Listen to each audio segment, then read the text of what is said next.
नमस्कार दोस्तों, मैं आदित्य शर्मा आपका स्वागत करता हूं उत्थान अकेडमी के ऑनलाइन प्लेटफॉर्म पर।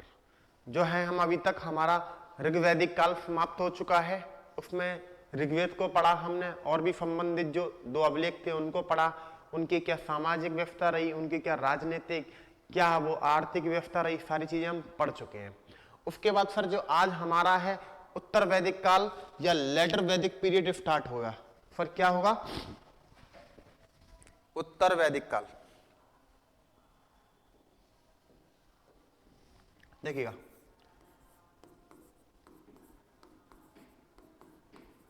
उत्तर वैदिक आज क्या है? उत्तर वैदिक काल। देखिएगा, इसकी जानकारी के जो स्रोत हैं समझिएगा। तो दो प्रकार से इसके स्रोत हैं। पहला तो क्या है? साहित्यिक स्रोत। साहित्यिक स्रोत, इसके अंतर्गत जो भी उत्तर वैदिक काल से संबंधित साहित्य है, जो भी टेक्स्ट हैं, पुस्तकें हैं, धार्मिक ग्रंथ हैं, वो सब किस में पढ़ेंगे हम? साहित्यिक स्रोत में पढ़ेंगे। और फिर जो दूसरा है वो है आपका मृदभांड। क्या है? मृदभांड। साहित्यिक स्रोत के अंतर्गत देखिएगा आप, हम इसमें यजुर्वेद को पढ़ेंगे,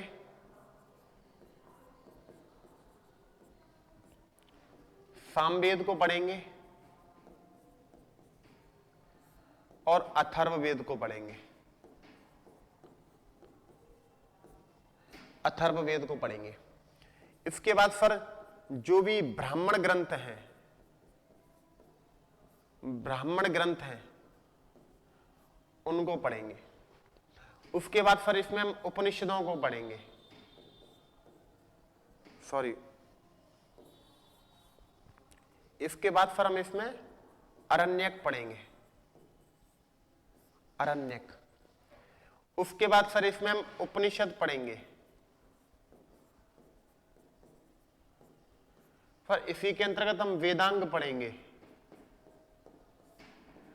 रामायण से जितने भी इंपॉर्टेंट प्रश्न बन सकते हैं रामायण को पढ़ेंगे। फिर इसी में महाभारत पढ़ेंगे। फिर इसी में हम पुराणों को पढ़ेंगे, है ना। षड दर्शन पढ़ेंगे सर, है ना।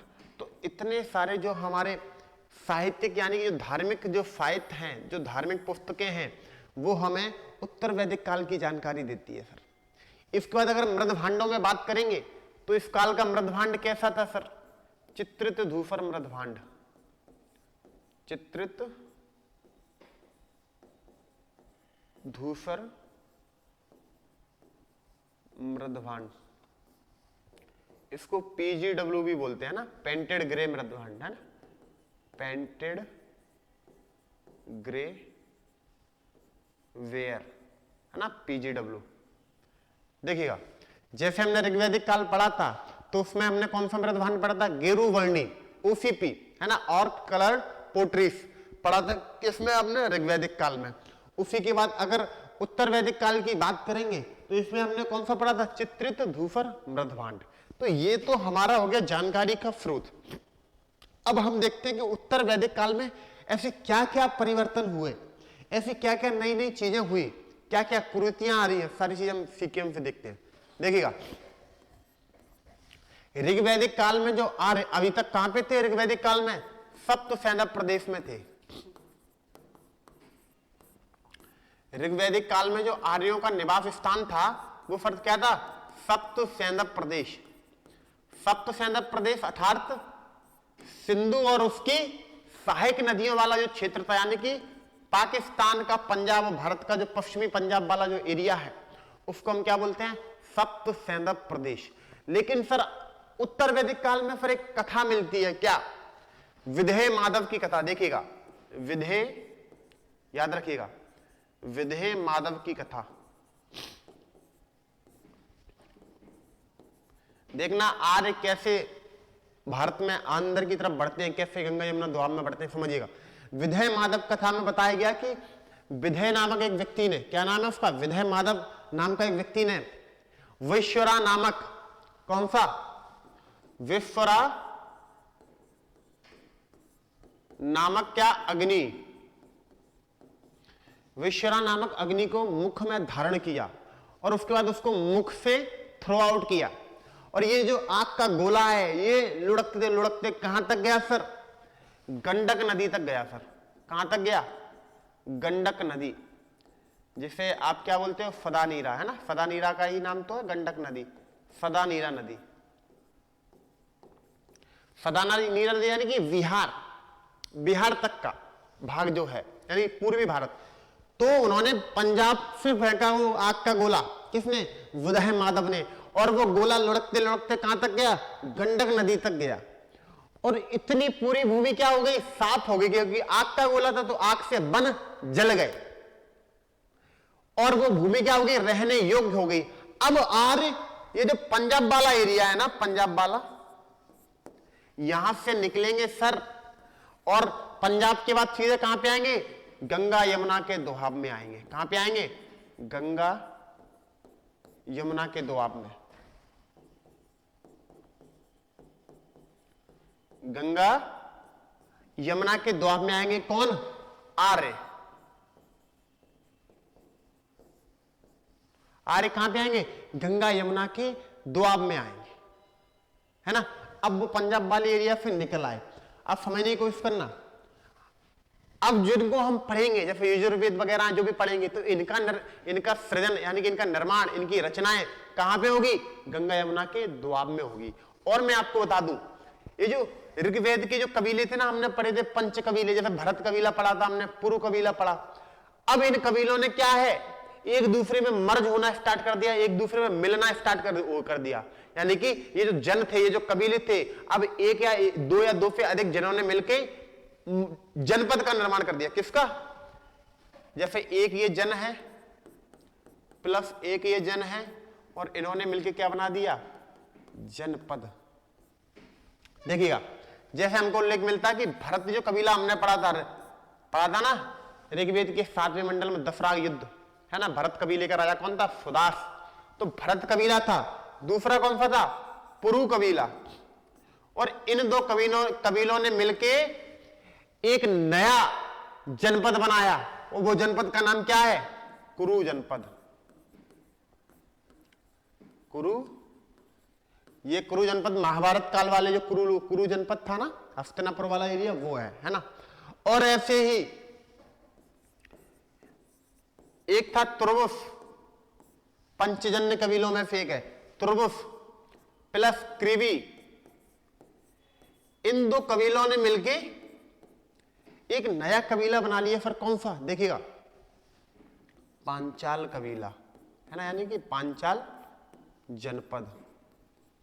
तो उत्तर वैदिक काल में ऋग्वैदिक जो जन थे छोटे छोटे, उन्होंने एक दूसरे में मिलना स्टार्ट कर दिया और बड़े बड़े जनपदों का क्या हो गया? अब निर्माण होना स्टार्ट हो गया, है ना? निर्माण प्रारंभ हो गया, है ना? तो इतनी सारी चीजें समझ में आ गई। अब मैं इस टाइम के आपको सिंपल से, जो हमने ऋग्वेद तो पढ़ चुके हैं, अब हम यजुर्वेद पढ़ेंगे, सामवेद पढ़ेंगे और अथर्ववेद पढ़ेंगे, है ना? इसी सीरीज में देखिएगा। तो पहला जो हमारा क्या है? यजुर्वेद।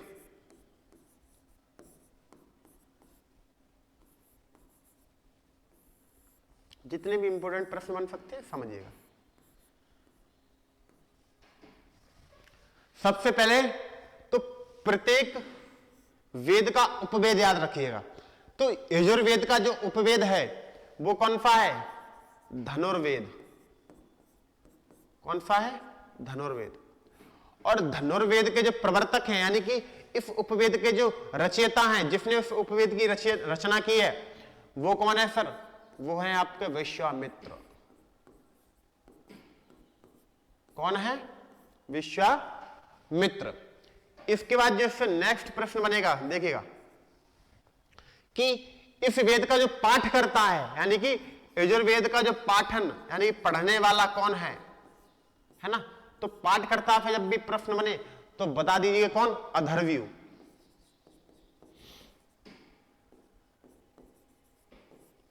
कौन है सर?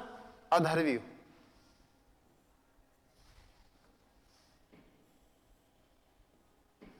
अधर्व्यू। तो यजुर्वेद का पाठकर्ता कौन है सर? अधर्व्यू। उसके बाद देखिएगा इससे जानकारी सर क्या मिलती है हमको? जानकारी तो याद रखना यज्ञ संबंधी जितने भी कर्मकांड है, कैसे यज्ञ होना चाहिए, कितनी यज्ञ की जो वेदिका है जिस पर हम यज्ञ करते हैं वो उसकी चौड़ाई कितनी होनी चाहिए, उसकी ऊंचाई कितनी होनी चाहिए, है ना। तो यज्ञ संबंधी कर्मकांड की जानकारी हमको कहां से मिलती है? यजुर्वेद से मिलती है ना। तो यज्ञ संबंधी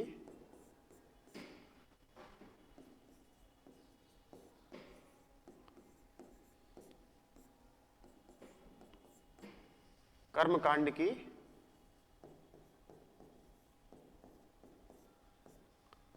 जानकारी, ठीक है सर। नेक्स्ट देखिएगा,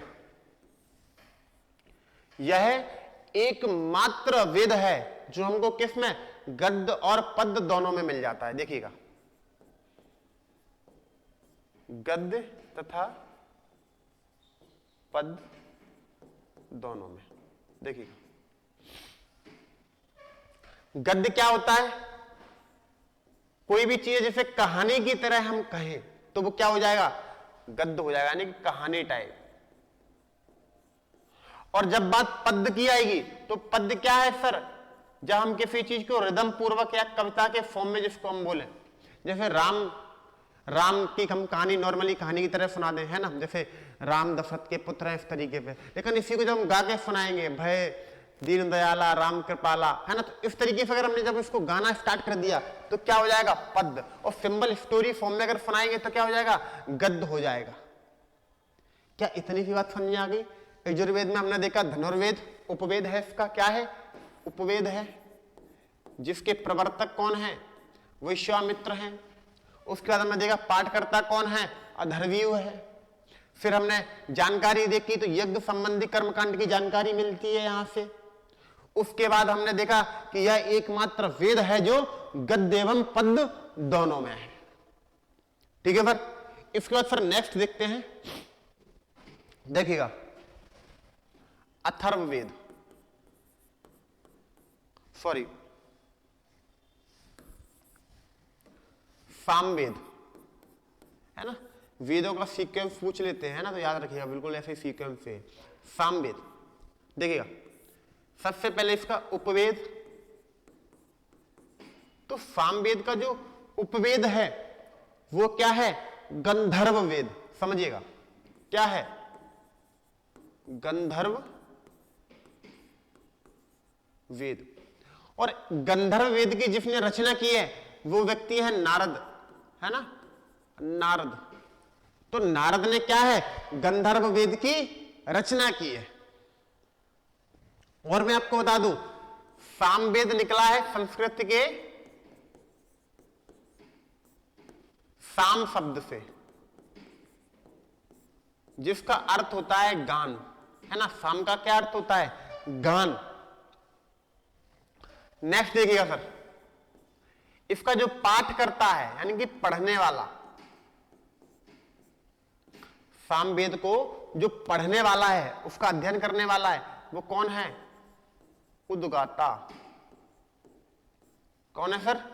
उद्गाता, है ना। नेक्स्ट देखिएगा,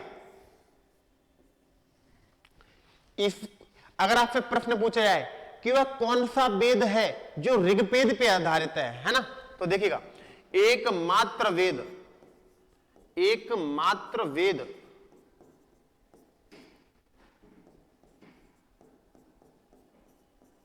जो ऋग्वेद पर आधारित है, जो ऋग्वेद पर आधारित है।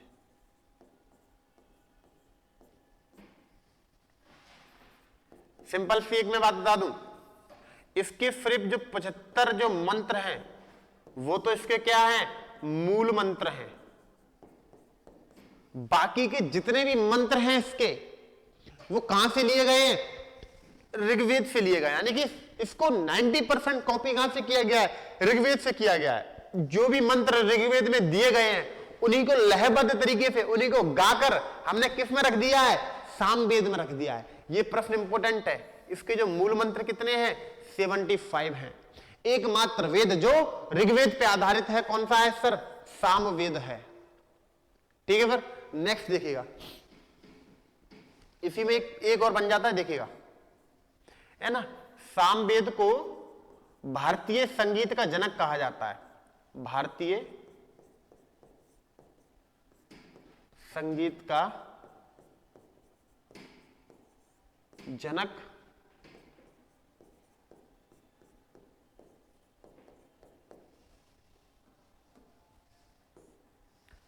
है ना, भारतीय संगीत का जनक कहा जाता है। तो जितने भी पॉसिबल प्रश्न बन सकते हैं सामवेद से हमने देख लिए, है ना। इनके ब्राह्मण ग्रंथ क्या है, इनके अरण्यक क्या है, जब हम ब्राह्मण ग्रंथों को पढ़ेंगे तब इसमें ले लेंगे, है ना। तो सब कुछ बहुत ही आपको सीक्वेंस से मिलने वाला है। बाकी अगर वीडियो आपको पसंद आ रहा है तो सब्सक्राइब कर लीजिएगा, शेयर कर लीजिएगा, है ना। देखिएगा फिर नेक्स्ट, देखो नेक्स्ट जो वेद है वो क्या है? अथर्ववेद। मैंने आपको बताया था जो ये जो अथर्ववेद है ये वेद त्रयी की श्रेणी में नहीं आता है। वेद त्रयी में कौन कौन से वेद आते हैं? ऋग्वेद आता है, यजुर्वेद आता है और सामवेद आता है। ठीक है सर, अथर्ववेद का प्रश्न बनेगा सबसे पहले तो कि इसका उपवेद क्या है? क्या उपवेद, है ना। उपवेद से जब प्रश्न बनेगा तो बता दीजिएगा उपवेद क्या है अथर्ववेद का। तो फिर उपवेद हो जाएगा क्या इसका? शिल्पवेद, शिल्पवेद, है ना। अथर्ववेद का उपवेद क्या है? शिल्पवेद। और फिर इसके रचयिता हैं विश्वकर्मा, रचयिता कौन है इसके? विश्वकर्मा। अथर्ववेद का उपवेद क्या है? शिल्पवेद। और इसका रचयिता कौन है? विश्वकर्मा। विश्वकर्मा समझिएगा, है ना, क्या है ना, देवताओं के इंजीनियर कहते हैं इनको, देवताओं का अभियंता, है ना, देवताओं का अभियंता। अभियंता यानी कि इंजीनियर, है ना। आपने देखा होगा अभियंता बोलते हैं ना, देवताओं का इंजीनियर कौन है सर? विश्वकर्मा। आपने देखा होगा जब इंद्रप्रस्थ का निर्माण करवाना होता है भगवान श्री कृष्ण को पांडवों के लिए, तो वो क्या करते हैं? विश्वकर्मा का क्या करते हैं? आह्वान करते हैं। विश्वकर्मा आते हैं और इंद्रप्रस्थ का निर्माण करते हैं। ऐसे ही सर हमने देखा था कहां? द्वारकापुरी जो भगवान कृष्ण की है वो किसने बसाई थी? विश्वकर्मा ने बसाई थी सर। तो कृष्ण भगवान किसका आह्वान करते हैं? विश्वकर्मा का करते हैं सर। इसके बाद हम नेक्स्ट देखते हैं उपवेद के बाद इसका ये जो पाठ करता है, ये बहुत ही इंपॉर्टेंट वेद है। देखिएगा इसका ये जो पाठ करता है अथर्ववेद को पढ़ने वाला वो कौन है सर? ब्रह्म। कौन है सर जी? ब्रह्म। देखिएगा नेक्स्ट, अथर्ववेद अथर्वा ऋषि के नाम पे पढ़ा है ना, इसका नाम किसके नाम पे? अथर्वा ऋषि। अथर्वा ऋषि के नाम पर इसका नाम क्या पड़ा है? अथर्ववेद पढ़ा है। अथर्ववेद की रचना किसने की है? अथर्वा ऋषि ने की है। ठीक है सर जी। अब नेक्स्ट देखिएगा, इसको श्रेष्ठ वेद कहते हैं, श्रेष्ठ वेद। अभी मैं बताऊंगा क्यों कहते हैं। इसको लौकिक वेद कहते हैं, लौकिक वेद। इसको फिर लोकप्रिय वेद कहते हैं, लोकप्रिय वेद कहते हैं।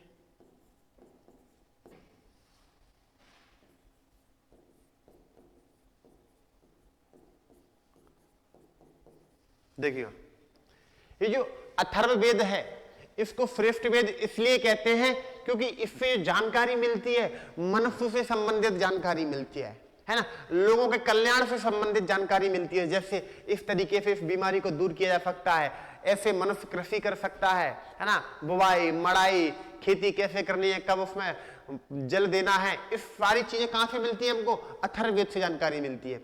इसीलिए फिर हम इसको क्या बोलते हैं? श्रेष्ठ वेद बोलते हैं। ठीक है सर। लौकिक वेद की अगर बात करें, हमने देखा था अभी जो उपरोक्त जो 3 वेद थे, जैसे अगर आप देखोगे कौन से, ऋग्वेद हो, यजुर्वेद हो, सामवेद हो, तो इनमें जो श्रुतियां हैं, स्थितियां हैं, इसमें जो मंत्र हैं किसको संबंधित है? पारलौकिक देवताओं को संबंधित है, अर्थात भगवान, देवताओं, ईश्वर उनको संबंधित है। लेकिन अथर्ववेद की बात करेंगे तो इस लोक की बात की है ना, किस लोक की? इस लोक की बात की है कि पृथ्वी पर खेती कैसे करनी है, पृथ्वी पर लोगों का कल्याण कैसे करना है, पृथ्वी पर लोगों की बीमारियों को कैसे दूर करना है। तो इस लोक की बात की गई है, इसीलिए इसको क्या बोलते हैं?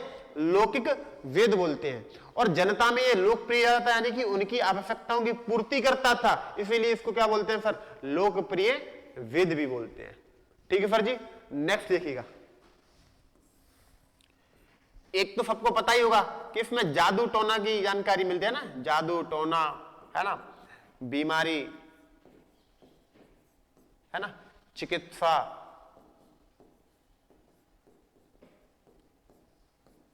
आदि की जानकारी, आदि की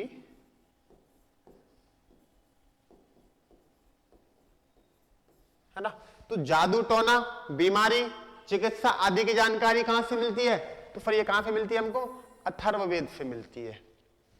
इसके बाद अगर बात करेंगे आप तो इसमें एक कुरु राजा का उल्लेख है। किसका? कुरु राजा पारीक्षित का।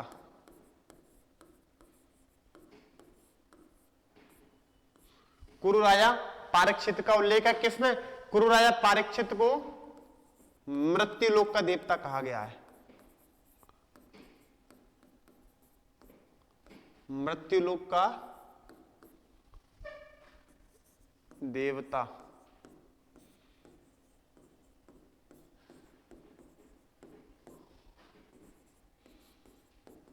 कहा गया है। कुरु राजा जो पारीक्षित है उसको क्या बोला है? मृत्युलोक का देवता कहा है। किस वेद में कहा है? तो अथर्ववेद में कहा है। पारीक्षित के बारे में आपको बता दूं, ये अभिमन्यु का पुत्र था। किसका? अभिमन्यु का पुत्र था। अभिमन्यु की पुत्री थी उत्तरा। आपने महाभारत देखी हो तो उसमें क्या होता है? उत्तरा जो अंतिम जो उनके अंदर गर्भ बचता है पांडवों का, क्योंकि उससे पहले अश्वत्थामा अन्य जो 5 पुत्र होते हैं पांडवों के उनको मार देता है। तो लास्ट में अश्वत्थामा क्या करता है? पारीक्षित को मारने के लिए, गर्भ में ही मारने के लिए उत्तरा के ब्रह्मास्त्र का संधान कर देता है। तब भगवान कृष्ण जो है उनके गर्भ की रक्षा करते हैं और पारीक्षित को बचाते हैं। महाभारत का युद्ध हुआ, इतने लोग मारे गए, युधिष्ठिर का मन जो है फट गया और युधिष्ठिर अपने भाई और द्रौपदी के साथ कहां? हिमालय चले जाते हैं, स्वर्ग के लिए गमन कर जाते हैं। और उसके बाद वो अपना राजा किसको बना के जाते हैं सर? पारीक्षित को राजा बना के जाते हैं। तो ये वही पारीक्षित है, याद रखिएगा। इसकी कहानी भी सुनी होगी आपने, इसको तक्षक सांप काट लेता है ना, इसकी मृत्यु हो जाती है। तो राजा पारीक्षित यानी कुरु राजा पारीक्षित को मृत्युलोक का देवता किस वेद में कहा है? तो बता देना किस वेद में कहा है? अथर्ववेद में। नेक्स्ट देखिएगा, इसमें कुरु तथा पांचाल जनपद को, पांचाल जनपद को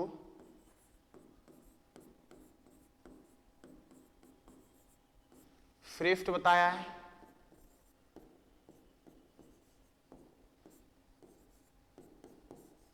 देखिएगा, इसमें कुरु तथा पांचाल जनपद को क्या बताया है?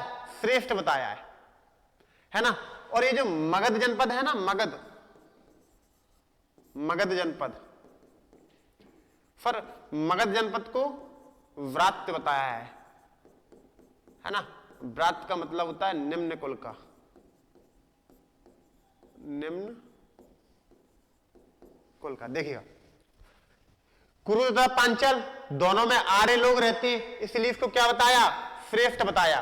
लेकिन मैंने बताया प्रारंभ में मगध में कैसे लोग? अनार्य लोग पर रहते थे, यानी कि आर्य धर्म जो है, हिंदू धर्म जो है, सनातन धर्म जो है, मगध तक अभी रीच नहीं हुआ है, पहुंचा नहीं है, इसीलिए इसको क्या बोलते हैं? फिर हम व्रात्य बोलते हैं, निम्न कुल का बोलते हैं।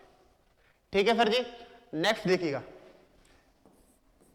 अथर्ववेद में जो है सबसे इंपॉर्टेंट है, सबसे ज्यादा एग्जाम में प्रश्न अथर्ववेद से ही बनते हैं। देखिएगा, अथर्ववेद या ऋग्वेद से, है ना।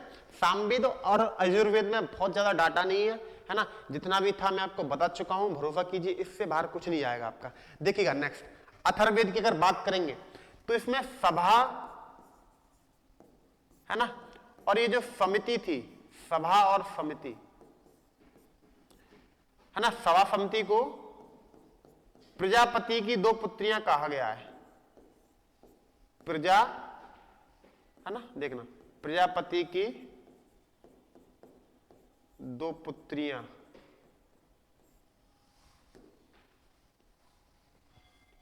है ना, प्रजापति की 2 पुत्रियां कहा गया है ना। अथर्ववेद में कहा गया ये जो सभा है और ये जो समिति है, ये दोनों क्या है, प्रजापति की 2 पुत्रियां हैं। जैसे मैंने आपको कल पढ़ाया था, सभा का ऋग्वेद में कितनी बार उल्लेख किया गया है, तो याद करिएगा कितना, 8 बार किया गया है। समिति का ऋग्वेद में कितनी बार उल्लेख किया गया है, तो मैंने बताया था 9 बार उल्लेख किया गया है ना। आर्यों की सर्वाधिक प्राचीन संस्था कौन सी थी, तो विदत थी, विदत, जिसका उल्लेख 122 बार हुआ, 122 बार हुआ, है ना। तो ये सारी चीजें हम कल देख चुके हैं। नेक्स्ट देखिएगा, इसमें करीफ, समझिएगा, इसमें करीफ को बहुमूल्य वस्तु बताया गया है। अथर्ववेद में करीफ को क्या बताया गया है, बहुमूल्य वस्तु बताया गया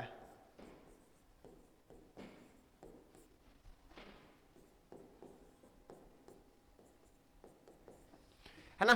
करीफ को क्या बताया गया है, बहुमूल्य वस्तु बताया गया है। करीफ समझिएगा क्या होता है, करीफ होती है फिर गोबर की खाद। क्या होती है, गोबर की खाद,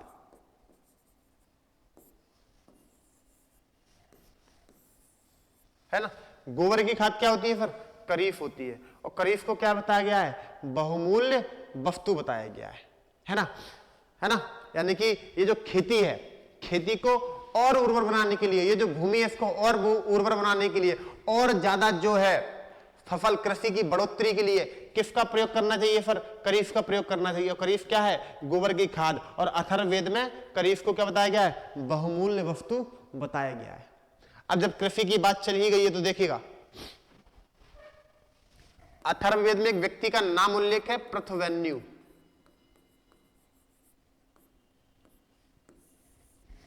क्या, पृथ्वेन्यु।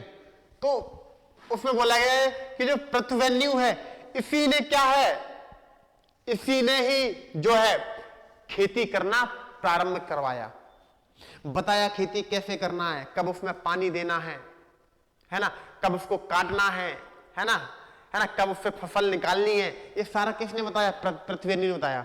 इसीलिए पृथ्वेन्यु का क्या कहा जाता है, भारत का, सॉरी विश्व का, किसका, विश्व का प्रथम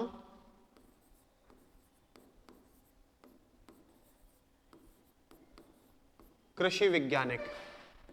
क्या बोला गया इसको, विश्व का प्रथम कृषि वैज्ञानिक, है ना, पृथ्वेन्यु, याद रखिएगा। अब मैं आपको एक चीज और बता दूं, अथर्ववेद में ही क्या है, कृषि का उल्लेख है ना, कृषि का उल्लेख, कृषि का उल्लेख है। इसमें बताया गया कि कैसे कैसे खेती कब कब कब कौन कौन सा टाइम पे करना चाहिए ना। और एक जो इंपॉर्टेंट फैक्ट बढ़ता है, एक व्यक्ति है निमी, याद रखिएगा, निमी, निमी। अथर्ववेद में कहा गया कि ये जो निमी है ना, इसी ने क्या है, श्राद्ध परंपरा, है ना, श्राद्ध परंपरा, परंपरा प्रारंभ की। अब प्रश्न बनेगा कि श्राद्ध परंपरा किसने प्रारंभ की, तो याद रखिएगा किसने की, निमी ने की। श्राद्ध परंपरा जो हमारे पूर्वज स्वर्गवासी हो चुके हैं, मृत्यु को प्राप्त हो चुके हैं, उनको जो है हम हर वर्ष क्या करते हैं, याद करते हैं, उनको भोजन आदि क्या है, बांटते हैं। तो ये सारी चीजें क्या है, ये श्राद्ध परंपरा है सर। क्या है ये, श्राद्ध परंपरा है। तो श्राद्ध परंपरा किसने प्रारंभ की सर जी, निमी ने प्रारंभ की, है ना। देखिएगा एक बार फिर से थोड़ा,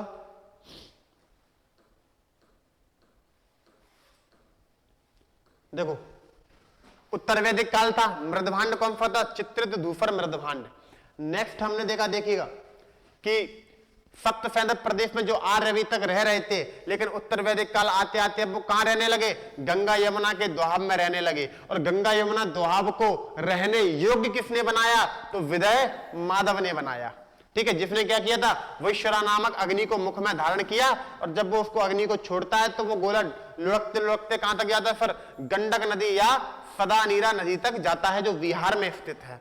देखिएगा फिर उसके बाद अगर हमने नेक्स्ट देखा था, देखिएगा क्या कि दो महाजनपद थे, दो जनपद थे, कौन कौन से, भरत कबीला था और पुरु कबीला था, इनने मिलकर क्या बना दिया था, कुरु जनपद बना दिया था। उसके बाद हमने देखा क्या कि त्रोवुस और कृवि ने क्या बना दिया, पांचाल जनपद बना दिया, है ना। तो इस तरीके से जो ऋग्वैदिक जन थे, अब उन्होंने जनपदों का रूप धारण कर लिया, अपना क्षेत्र और अपनी ताकत जो है क्या वृद्धि कर ली। देखिएगा फिर नेक्स्ट, फिर हमने यजुर्वेद को देखा, इसका जो उपवेद है वो क्या है, धनुर्वेद है ना। और धनुर्वेद की स्थापना किसने, सॉरी रचना किसने की है, विश्वामित्र ने की है। नेक्स्ट मैं आपको बता दूं, इसका पाठकर्ता कौन है, अधर्व्यू है ना। जानकारी से यज्ञ के कर्मकांड की जानकारी मिलती है। उसके बाद देखा एकमात्र वेद है जो गद्य और पद्य दोनों में जो है लिखा मिल जाएगा आपको, है ना। नेक्स्ट देखिएगा सामवेद देखा हमने, इसका उपवेद क्या था, गंधर्व वेद, जिसकी रचना किसने की थी, नारद ऋषि ने रचना की थी। उसके बाद हमने देखा क्या, ये संस्कृत के साम शब्द से लिया गया है, और साम का अर्थ क्या होता है, गाना, है ना, यानी कि गान। इसका पाठकर्ता कौन है सर, उद्गाता इसका जो है सामवेद का पाठकर्ता है। फिर हमने देखा यह एकमात्र वेद है जो ऋग्वेद पर आधारित है, यानी कि इसके जो 90% ये जो मंत्र है, ये जो रचनाएं हैं, ये जो ऋचाएं हैं, वो कहां से ली गई हैं, ऋग्वेद से ली गई है। इसके जो मूल मंत्र हैं, इसके जो वास्तविक मंत्र कितने हैं, 75 इसके वास्तविक मंत्र है। फिर हमने फिर किसको देखा, और फिर सामवेद को क्या बोलते हैं, भारतीय संगीत का जनक, फादर ऑफ इंडियन म्यूजिक। उसके बाद देखिएगा नेक्स्ट हमने देखा था अथर्ववेद, जिसका इसका उपवेद क्या है, शिल्पवेद, जिसकी रचना किसने की है, विश्वकर्मा ने की है। नेक्स्ट देखिएगा इसका जो पढ़ने वाला है वो कौन है, ब्रह्म या फिर ब्राह्मण। फिर हमने देखा अथर्वा ऋषि के नाम पर इस वेद का क्या नाम पड़ा, अथर्ववेद नाम पड़ा। इसको श्रेष्ठ वेद, लौकिक वेद और लोकप्रिय वेद भी कहा जाता है। नेक्स्ट इसमें जादू टोना, बीमारी, चिकित्सा आदि की जानकारी हमको मिलती है। उसके बाद फिर हमने क्या देखा, देखिएगा कुरु, इसमें लिखा है कि ये जो कुरु राजा परीक्षित है वो क्या है, मृत्यु लोक अर्थात पृथ्वी का क्या है, देवता है ना। कुरु राजा परीक्षित को पृथ्वी का देवता कहा गया है। फिर हमने देखा इसमें कुरु तथा पांचाल जनपद को श्रेष्ठ और मगध महाजनपद को या मगध जनपद को क्या बताया गया है, व्रात्य बताया गया है। उसके बाद फिर हमने देखा सभा और समिति को प्रजापति की क्या, दो पुत्रियां कहा गया है ना। और फिर इसमें करीस का उल्लेख है, जो इसका अर्थ क्या है, गोबर की खाद। और करीस को अथर्ववेद में क्या बताया गया है, बहुमूल्य वस्तु बताया गया है। देखिएगा फिर नेक्स्ट पृथ्वेन्यू का इसमें उल्लेख मिला है, जो भारत का या विश्व का क्या है, प्रथम कृषि वैज्ञानिक है। उसके बाद कृषि का इसमें उल्लेख है, और निमि नामक व्यक्ति का भी उल्लेख है, जिसने संभवतः श्राद्ध परंपरा जो है प्रारंभ की, है ना। इसी के साथ हम अपने सेशन को समाप्त करते हैं। वीडियो अगर पसंद आ रहा हो तो इसको शेयर करिएगा, सब्सक्राइब करिएगा और अपना सपोर्ट बनाए रखिएगा। धन्यवाद।